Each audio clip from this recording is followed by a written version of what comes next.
ইতিকাফ শব্দের অর্থ হচ্ছে অবস্থান করা। রমজানের শেষ 10 দিন ইবাদতের উদ্দেশ্যে মসজিদে অবস্থান করাকে ইতিকাফ বলে।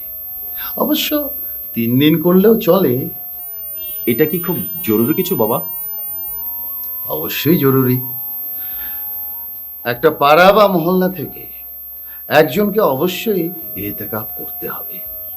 যদি একজনও ইতিকাফ করে তাহলে এই মহল্লা এবং পাড়ার সকলেরই ইতিকাফ করা হয়ে যাবে। যদি একজনও না করে তাহলে ওই পাড়া এবং মহল্লার সবাই গুনাহের ভাগীদার হবে।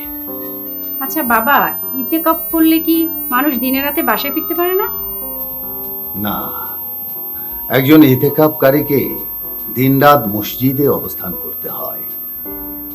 মসজিদে অবস্থানকালে ইবাদত ছাড়া সে অতিরিক্ত কোনো কথাও বলতে পারবে না। জরুরি কাজ ছাড়া সে মসজিদ থেকে বের হতে পারবে না। যদি বেরও হয় তাহলে সেই কাজ সেরে তাকে অতি দ্রুত আবার মসজিদে চলে যেতে হবে। মসজিদেই তার খানা পিনারও ব্যবস্থা হবে।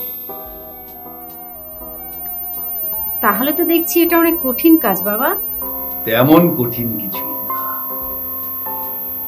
দৃঢ় বিশ্বাস থাকলে যে কারো পক্ষে ইতিকাফ করা সম্ভব।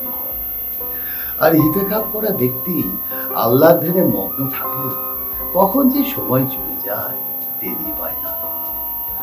মহান আল্লাহ তাআলা আমাদের সবাইকে সাবলীল ভাবে ইতিকাফ করার তৌফিক দান করুন।